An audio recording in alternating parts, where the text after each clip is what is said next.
क्या 2019 चुनाव में बीजेपी को मात दे पाएगा एसपी-बीएसपी गठबंधन? क्या यूपी में मोदी लहर रोक पाएगा माया अखिलेश का डीवाईएम फैक्टर? आगामी लोकसभा चुनाव का बिगुल भले ही अभी नहीं बजा हो, लेकिन सबसे बड़े सियासी समर को लेकर तमाम दलों ने सियासी बिसात बिछाना शुरू कर दिया है।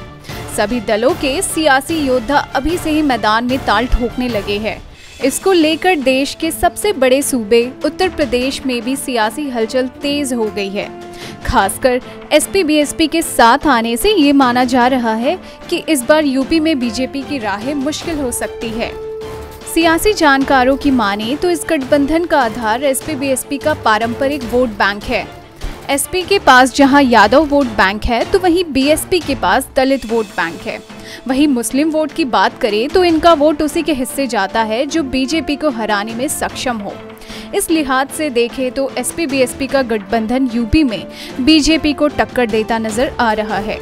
ऐसा इसलिए क्योंकि एसपी-बीएसपी गठबंधन का सीधा मतलब ओबीसी, दलित और मुस्लिम वोटों का एक साथ आना है। अगर आबादी के लिहाज से देखें तो ओबीसी आबादी 42 से 45%, दलित 22% और मुस्लिम 16% के करीब है। ओबीसी में सबसे बड़ी आबादी यादवों की है जो करीब 10% है। यादव एसपी का पारंपरिक वोट बैंक माना जाता है। इसके बाद लोधी फीसदी, कुर्मी 5%, मौर्य 5% और अन्य 21% है। इससे इतर अगड़ी जातियों की आबादी करीब 18 से 20% है। इनमें ब्राह्मण 9, राजपूत 5, वैश्य 4, त्यागी और भूमिहार 2% है। अगड़ी जातियों में खासकर ब्राह्मण और वैश्य समुदाय की पसंद बीजेपी रही है।